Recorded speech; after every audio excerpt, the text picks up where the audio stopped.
Bueno, los sistemas de producción de carne bovina, en general, nosotros tenemos que considerar de que en el mundo, los, eh, el país que tiene una población de ganado mayor es Brasil, de bovinos, y después India y Estados Unidos. Y realmente los países con un aumento en la población bovina son países como Uganda, Myanmar, Pakistán, Venezuela, Etiopía, Tanzania, Estados Unidos, Argentina, Nigeria. Es decir, hay una gran proporción de países que son en vías de desarrollo, las que han aumentado en la población bovina del mundo. Y en forma importante, porque si ustedes miran los porcentajes, son bastante altos. Y las que han reducido la población han sido China, Sudán, Australia, Rusia, Canadá, Colombia, México, India, Nueva Zelanda, Bangladesh, Indonesia, prácticamente cero, se ha mantenido. Pero China, importante, de forma importante. Ahora, los países con mayor densidad de animales bovinos son India, Bangladesh, Brasil, China y Etiopía, donde el número de cabezas de bovino es de entre 50 y 100 cabezas por kilómetro cuadrado. La mayoría de los países con más animales bovinos del mundo corresponden a países que están en desarrollo. Y estos países ha existido en los países desarrollados, ¿cierto? Ha existido una seria preocupación por la contribución negativa del ganado al calentamiento global, que ha influido en la reducción de su población. Es por eso que se ha producido esta situación. Entonces, en el fondo, los países en desarrollo han traspasado la responsabilidad de la producción a los países en desarrollo. Bien, en la zona templada en Chile se concentra el 80% de la producción bovina de carne y donde predominan los pastizales permanentes y el uso de pastoreo rotativo controlado con cerco eléctrico. Ahora, si nosotros vemos nuestra realidad, eh, eh, tenemos en promedio 840.000 cabezas que se faenan anualmente y con 213.000 toneladas de carne de consumo de faenamiento anual. Pero tenemos un consumo per cápita de 23,5 kilos de carne al año, y donde el origen de la carne que nosotros consumimos es en un 48% nacional y un 52% importada. Y si nosotros lo comparamos con otro tipo de carnes, vemos que la carne bovina que nosotros consumimos es inferior a la cantidad de kilos de carne de porcinos y aves que comemos anualmente. Los porcinos, cerdos, comemos 24,1 kilos y aves 41,2. Es decir, es bastante interesante lo que ha pasado, la evolución que ha tenido el consumo a nivel nacional respecto a la carne, de las carnes rojas a las carnes blancas. Y la otra cosa relevante es que habitualmente y equivocadamente se dice que nuestro problema es de importación de carne es Argentina y no es así. Digamos, nuestro mayor proveedor es Brasil, Paraguay y después Argentina y después otros países como Estados Unidos, Uruguay e incluso Australia. Ahora, uno tiene que analizar primero qué es la carne. La carne, según el Código Sanitario, es la parte comestible de los músculos de animales sacrificados en condiciones higiénicas, que incluye la vaca, la oveja, el cerdo, la cabra, el caballo, los camélidos, y se aplica también a animales de corral, caza, de pelo y plumas, y mamíferos marinos declarados aptos para el consumo humano. Todas las carnes están englobadas dentro de los alimentos proteicos y nos proporcionan entre un 15 y un 20% de proteínas, que son consideradas de muy buena calidad, ya que proporcionan todos los aminoácidos esenciales necesarios para la alimentación humana. son la mejor fuente de fierro y vitamina B12, y la carne es un elemento esencial para el ser humano y constituye la principal fuente de proteína de calidad para nutrición en la producción en la población mundial. Y dentro de las carnes, ¿no es cierto?, nosotros tenemos que considerar que existe una relación de ácidos grasos omega 6 y omega 3, donde obviamente las dietas deben contener una mayor proporción de ácidos grasos poliinsaturados como son el omega 3. Y por lo tanto, si ustedes observan, las carnes provenientes de granos y concentrados que normalmente su grasa es de color blanco, tiene una proporción de 20:1, en cambio de pradera, que normalmente su grasa es de color amarillo, producto de los carotenos, ¿no es cierto?, que tiñen la grasa, hace que la grasa tenga una proporción, o sea, que la carne tenga una proporción de omega 6, omega 3, 4, eso uno decir bastante mejor que con granos y concentrados.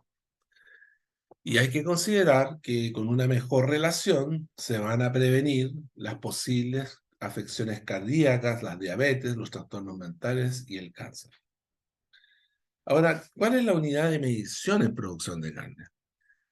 Hay dos unidades de medición. Uno es la producción por animal, es decir, que se habla por cabeza de ganado, y otra es la producción por unidad de superficie, es decir, por hectárea. La producción de carne por unidad de superficie son kilos de carne producido por hectárea. Y en el fondo no es kilos de carne que va a llegar al consumidor, sino que son kilos de peso vivo del animal, ¿no? Y la producción de carne por cabeza son kilos de peso vivo o kilos de carne por animal, es que se habla en términos técnicos. Ahora, en la producción de carne existen dos estilos de ganadería. Uno es el estilo de subsistencia y el otro es el estilo empresarial. Y dentro de los sistemas de producción de carne tenemos tres fórmulas bastante diversas dentro del esquema de producción de carne, que es la producción pastoril, estabulación y mixta.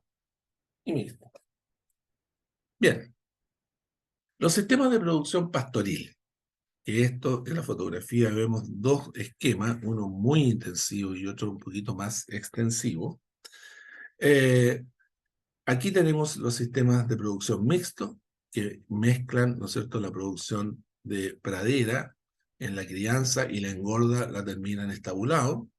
Y el sistema de conestabulación, que en realidad es un sistema donde el animal, si bien pasa un tiempo en pradera, todo su recría y su engorda, su recría principalmente y engorda, lo hace en estabulación. Una de las cosas relevantes y que ha modificado nuestro esquema en Chile es que nosotros tenemos un sistema de identificación del ganado muy importante. En Chile existe un sistema oficial de identificación del ganado y que es controlado y supervisado por el Servicio Agrícola y Ganadero. Ahora, este proceso, ¿qué es lo que permite? Permite identificar oficialmente a un animal mediante un dispositivo de identificación individual oficial, que se llama DIO, y vincularlo al establecimiento, es decir, al predio, donde se realizó esta actividad, donde se identificaron estos animales. Es decir, uno puede identificar dónde están los animales en un predio, en un lugar, en una región. El DIO se aplica a especies de animales pertenecientes a establecimientos pecuarios que tienen el rol único pecuario que se llama el RUP oficial. ¿Qué es lo que es el DIO? Primero, es un arete, también podría ser un bolo ruminal, pero en Chile se usamos el arete, con un número oficial único e irrepetible, impreso y con un sistema de identificación con radiofrecuencia incorporado. El DIO pertenece a toda la vida del animal. No debe ser alterado ni adulterado, ni copiado ni falsificado, y no debe ser reutilizado. Es decir, ¿y qué es lo que permite esto? Permite la trazabilidad del animal. ¿Qué indica el DIO? Primero, el país de origen, CL Chile. El, el servicio que lo controla, Servicio Agrícola y Ganadero. La serie, el 0188, eso es una serie, y el número, que permite hacer una tremenda cantidad de combinaciones de números en el país. Ahora, esta identificación permite seguir la trazabilidad de cada animal y elaborar los registros reproductivos y productivos del ganado. Y ahora, ¿qué importancia tiene esto? La importancia que tiene esto es que en realidad uno en tiempo real puede saber, por ejemplo, siempre y cuando se mida, obviamente, el, el origen de ese animal, de qué cruza proviene, cuánto peso tiene en los últimos pesos que se hizo, cuántos son los controles sanitarios que se han hecho, y cuál es el sistema de alimentación que tiene. Todo eso se puede registrar, si es que se puede definir, si es que ustedes lo tienen registrado dentro de un programa en su computador, en el campo o donde estén. Bien, la identificación además permite contabilizar correctamente el animal, saber, digamos, todos los tratamientos que se han hecho y saber su origen. Pero ahora vamos a analizar los tipos de animales que hay, las razas de animales. Primero, tenemos que considerar de que existe una denominación global que se denomina las razas británicas y las razas continentales, o razas insulares o razas continentales. Que básicamente una raza es un grupo segregado de la población que por sus características morfológicas y fisiológicas demuestran poseer un origen común, cuyo exterior y producción media lo distinguen de los demás grupos de la misma especie, y esos caracteres son transmisibles a su descendencia. Eso es lo primero que tenemos que considerar. Las razas se caracterizan por presentar una composición diferente de ganancia, proporción músculo, hueso, grasa, una tasa de crecimiento, un tamaño corporal, dificultad al parto, producción de leche, entre otros factores.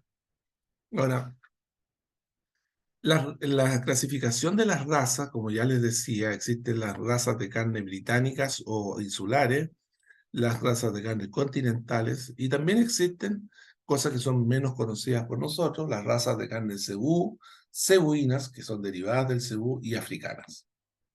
Veamos las continentales. Se originaron en el continente europeo, generan novillos pesados que se terminan entre 460 y 560 kilos, poco precoz y solo depositan grasa de cobertura con peso mayor a 460. La grasa de cobertura es la que está exterior, entonces, y el marmoleo es la grasa que está interior, ¿no es cierto? A eso se refiere. Tienen ganancia de peso diaria superior a las razas británicas y poseen mayor gasto de mantención, su costo de mantención es mayor en términos de alimentos, no de precio, ¿no es cierto? Y la mayoría proviene de Francia. La primera que analizaremos es la raza Overo colorada, frisón rojo chileno, clavel alemán, ¿no es cierto? Que es un animal de gran tamaño que se faena con 500 a 550 kilos de peso vivo. Su color es rojo y café, con secciones o manchas blancas y extremidades suelen ser blancas. Y su estructura es angular, musculoso y abdomen profundo. Ahí está. Tenemos tres biotipos en realidad, el doble propósito, el lechero y el carnicero. Este que estamos observando aquí es el que se denomina carnicero, es decir, este va a producción de carne básicamente. Y los animales de la raza overo colorado destinados a la producción de carne poseen una estructura, como ustedes pueden observar aquí, si miran bien, una estructura rectangular, muy diferente a los tipos lechero doble propósito que son de estructura más bien triangular. Ustedes ven que es un rectángulo perfecto. Otra raza No las vamos a ver todas, porque son muchas, digamos, un par de razas solamente para dar una visión general. Es la raza Charolais, que su origen es el distrito de Charolais en el centro de Francia. Piel y mucosas rosadas, pelo corto, color blanco o blanco crema, y que toman un tinte blanco pajizo, ¿no es cierto? Que es el blanc froment, y cuerpo voluminoso, cilíndrico, convexilíneo, es decir, con nalgas convexas y carne magra con vetado. Ahí tenemos el cuerpo voluminoso y cilíndrico, ¿no es cierto? Es un verdadero cilindro, ¿cierto? Pero también es rectangular, y la nalga es convexa, por supuesto, y la carne es magra, con ciertos veteados de grasa. Otras razas continentales, ya no las vamos a analizar porque son muchas, digamos, la Limousin, Blonde Aquitaine, Belgian Blue, Salers, Normanda, Gascoigne, Aubrac, Fleckvic o Simmental, la retinta, la criolla argentina, etc. Veamos las británicas. Las razas británicas se originaron en Inglaterra y Escocia y su característica fundamental es la precocidad. Pueden depositar grasa de cobertura a cualquier edad y permite la venta como terneros gordos a 200-220 kilos y como novillos a 400-440 kilos, es decir, bastante menor peso que las anteriores. La principal para nosotros es, antes fue la Hereford, hoy día la principal es Aberdeen Angus, que es una de las razas bovinas más antiguas del mundo y su origen es el condado de Angus en Escocia. Y los animales son de tamaño mediano, color negro o rojizo y con ausencia de cuernos. Su temperamento es dócil y el carácter es bastante apacible. Eso que uno analiza ahí es lo general de la raza, pero muchas veces uno se encuentra con animales muy diferentes a lo que estamos hablando, digamos, en términos de docilidad y carácter. Tiene precocidad reproductiva, gran fertilidad y es sexualmente longevo, es decir, con instinto maternal bastante desarrollado, y el peso de los terneros es bajito, digamos, de 30 a 35 kilos. Aquí podemos observar ejemplares de Angus rojo y Angus negro, digamos, ambos para producción de carne. La raza Hereford es una raza originaria del condado de Herefordshire, en Inglaterra, y los animales se caracterizan por presentar un color rojo con manchas blancas y en realidad tienen diferentes manchas en la cabeza, parte posterior, veámoslo mejor, ahí está, ¿no es cierto? Y que es una raza precoz de alta rusticidad, dócil, con actitud materna, y sus animales se presentan cuernos, a pesar de que existe una denominación Pollet, Hereford, que carece de cuernos. Aquí justamente corresponde a la fotografía. Y estos animales en realidad son bastante rústicos y por eso fueron los que predominaron, ¿no es cierto?, en la Patagonia, predominaron en los secanos interiores, en los secanos de la zona mediterránea y también en la zona templada hubo muchos Hereford que posteriormente por sus diferencias en la infiltración de grasa y en la calidad de la carne fueron cambiados por animales Angus. Y una raza que en realidad es diferente, es la raza Wagyu, que fue por muchos años un animal de trabajo y de tiro en regiones de Japón. Y de acuerdo a cada región, desarrolló algunos matices morfológicos distintos, pero siempre tuvo una característica principal que fue su docilidad y su buena infiltración muscular, es decir, marmoleo de grasa. Fue solo entre 1868 y el 1912 cuando Japón empezó a adoptar hábitos de consumo occidentales y a consumir carnes y lácteos, y empezó a deleitarse con las bondades de esta carne, que era infiltrada y sabrosa. En Japón y en el mundo, esta carne se conoce como Kobe beef, que corresponde al condado donde se desarrolló. Aquí podemos observar animales híbridos que son entre Wagyu y Angus negro, y son características la presencia de estos cachos, ¿no es cierto? Una cara muy fina y pequeña, ¿no es cierto? Una cabeza muy fina y pequeña, ahí se observan los cachos, ¿no es cierto? Y la infiltración de grasa es la principal característica de esta raza y que tiene el marbling, ¿no es cierto?, el marmoleo, y que tiene como factor final, digamos, elemento final, el grado 12, que es este tipo de infiltración, ¿ya? Este tipo de infiltración.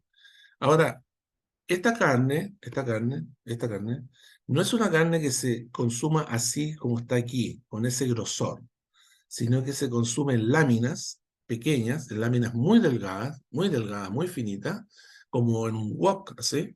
Se consumen láminas muy delgadas, porque en realidad, si ustedes la consumen de esta forma, se enfría rápidamente, y al enfriarse rápidamente, toma una consistencia muy grasosa en el paladar. Bien, vimos algunas razas, ahora analicemos el proceso de producción y partamos con el periodo de encaste.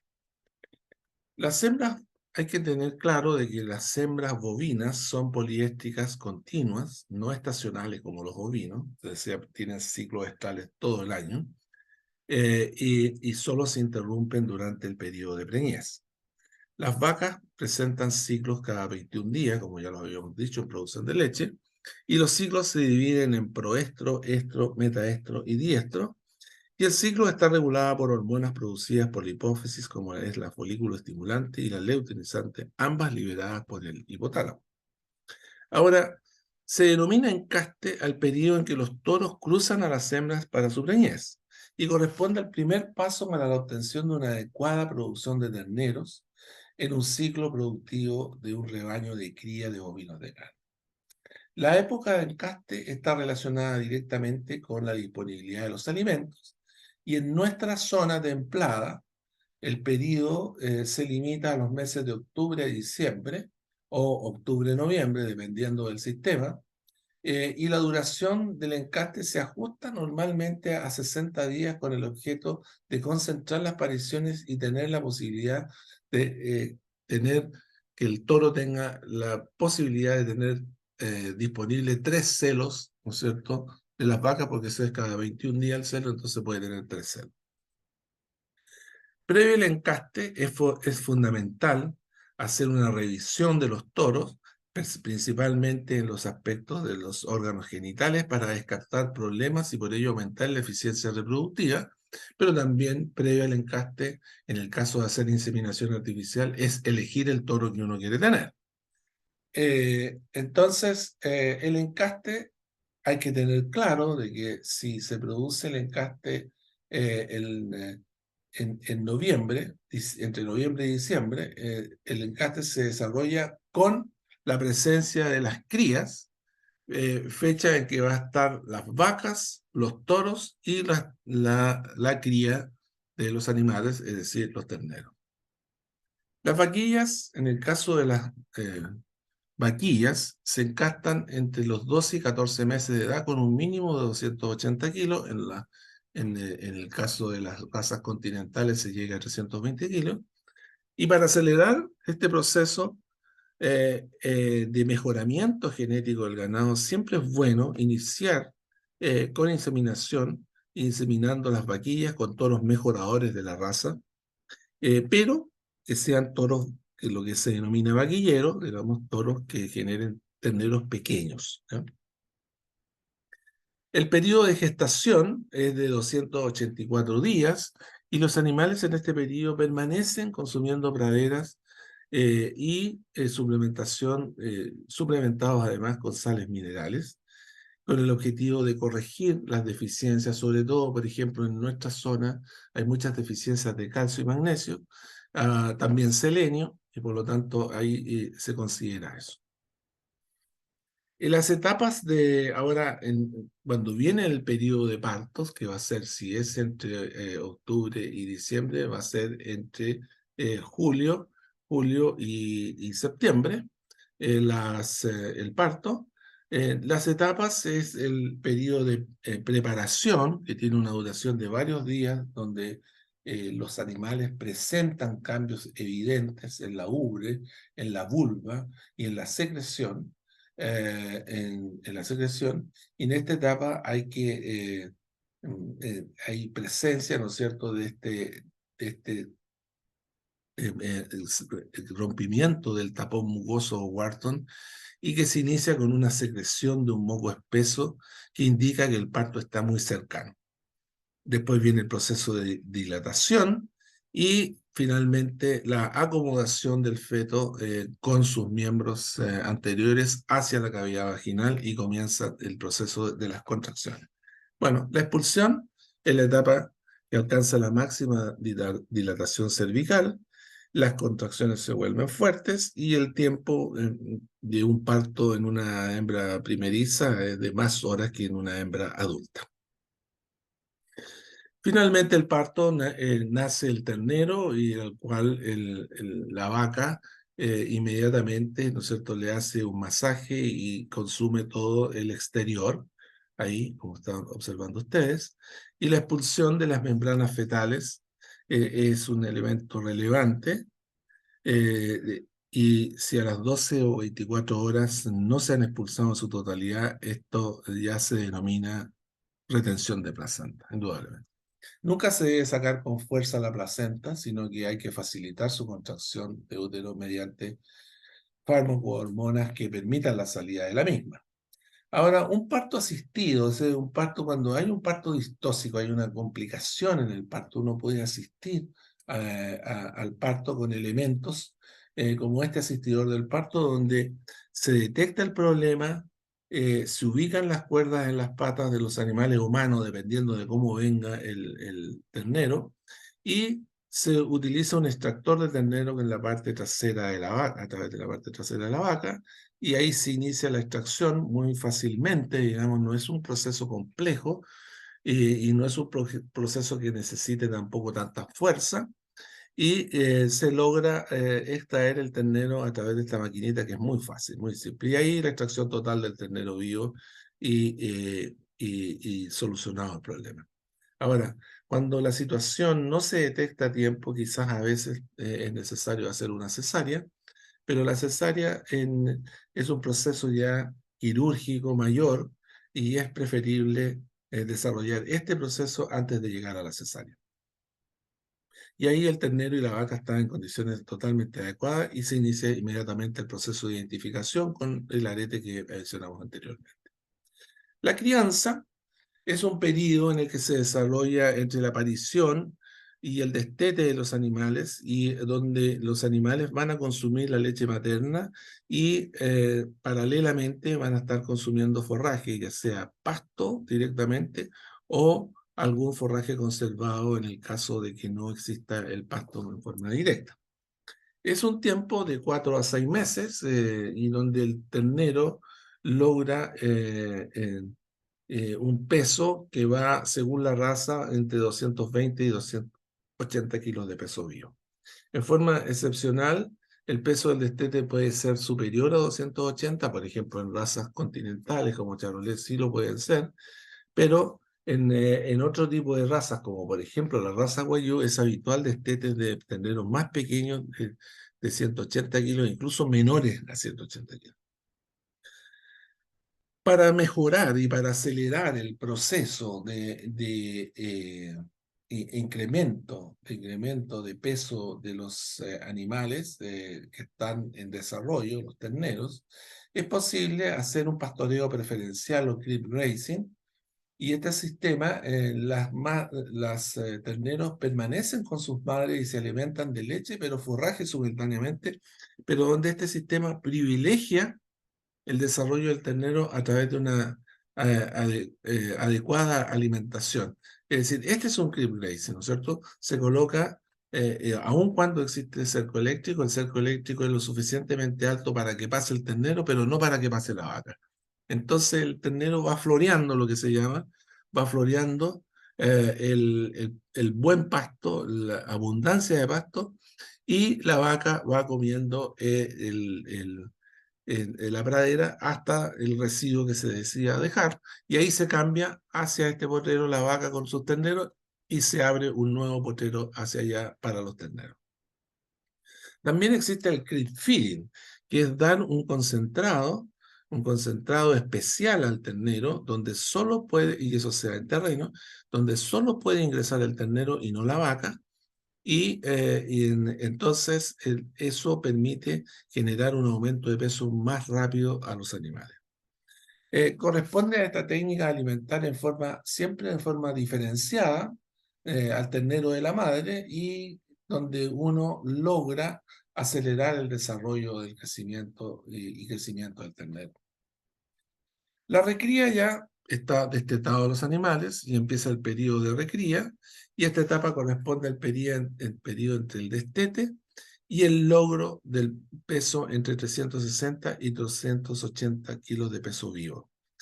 Es una etapa donde está la mayor eficiencia productiva y donde se logran las mayores ganancias de peso, es decir, se pueden lograr ganancias de peso hasta de 1,8 kg al día. ¿Ah? No así en una engorda que en realidad uno puede lograr 1,2 kilos al día. Aquí uno puede lograr mayores eficiencias de conversión. Y en este periodo los animales deben ganar entre 100 y 160 kilos, con ganancias de 0,8 a 1,2 kilos diarios promedio por el animal, ¿no es cierto? Y con este nivel logran en un tiempo de menos de 130 días el peso que estábamos conversando. Ahora, como este periodo normalmente, después del destete, coincide con el periodo de invierno, entonces es necesario suplementar al ganado con forraje conservado, y con el ingreso de la primavera, eh, el animal que ha tenido bajas ganancias de peso en invierno experimenta lo que se denomina la ganancia compensatoria.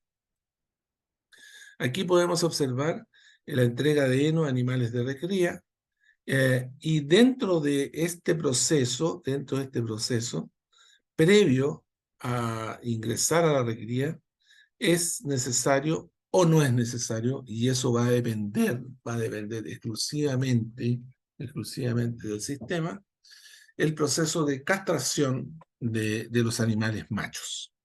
Ahora, la castración es una técnica que permite anular el funcionamiento de los testículos del macho, anulando su función reproductiva.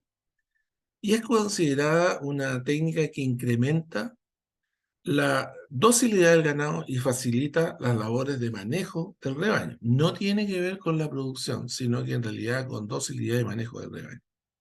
Contrario a lo que se podría pensar, no tiene mejores ganancias de peso los animales castrados versus los enteros. Y los precios de venta son bastante similares entre castrados y enteros. Ahora, la castración a testículo abierto con un corte en corona y longitudinal es un método quirúrgico, y la castración a testículo cerrado con pinza burdizo y un elastrador es un método que va anulando hasta que al final termina por secar el testículo. ¿Cierto? Aquí está la castración a testículo abierto, donde se ubica el animal en la manga, se hace el corte del escroto y se visualizan los testículos, se extiende el cordón espermático, se ubica el emasculador en el cordón espermático, y ahí está, y finalmente se extrae el testículo con un corte certero, en lo cual finalmente ha terminado la castración. El emasculador se mantiene para evitar el sangramiento, y finalmente se hace una revisión y aplicación de una solución yodada, y en algún caso si hay ocurrencia de algún dolor o algún analgésico y antiinflamatorio. Y ahí se sale de la manga y se visualiza el estado del animal como está presente ahí. Bien, en la engorda, ahora el periodo de engorda es un periodo que puede ser en estabulación o puede ser en pastura, dependiendo de la calidad de la pastura y dependiendo del tipo de animal. Aquí, por ejemplo, dos tipos de engordas: uno con machos provenientes de lechería y otros con machos provenientes de una raza especializada como en las Angus. Los animales permanecen en pastura con alta disponibilidad de materia seca. La fibra y energía son elementos primordiales en el desarrollo de este sistema. Y los animales ingresan a este sistema con un promedio de 380 400 kilos y se espera que logren ganancias de 1,2 a 1,5 kilos en el periodo, y el peso de venta va a ser 450 kilos en el caso de los Angus y 550 en el caso de las razas continentales. La engorda en estabulación o feedlot, ¿no es cierto? O feedlot, también es una opción, y es una forma de alimentación de ganado utilizando utilizando sistemas intensivos, y los animales se alimentan en corrales donde a través de comederos van recibiendo una dieta determinada con finalidad de lograr un engorde acelerado. Aquí se colecta y se mezcla el alimento en un mixer para poder lograr una ración totalmente mezclada, es decir, TMR. Y aquí se va incorporando, por ejemplo, elementos que van a aportar energía a la dieta, como es el maíz roleado. Se ubica el ensilaje en el carro revolvedor y se hidrata la mezcla, porque la mezcla no puede ser tan seca, y finalmente se entrega a los animales en los comederos. Y así el consumo de los alimentos totalmente mezclados no permite la selección de los elementos que lo componen, y los animales ubicados en grupos que reciben diariamente una ración acorde a sus requerimientos, se va ajustando la dieta al peso promedio y a una curva de crecimiento de los animales. Ahora, en feedlot de alta población, este es un feedlot de 10.000 animales, la ganancia de peso se estima según la ración, y la proporción de nutrientes cambia según una curva preestablecida. Es decir, no es que uno esté pesando los animales cada cierto tiempo, sino que se va estimando eso, y la visualización es muy importante. Ahora, la diversidad animal domina en las grandes explotaciones, pero eso no es impedimento para lograr un buen producto final. Bien, con esto hemos analizado un poco los factores principales que están influyendo dentro de un sistema de producción de carne bovina.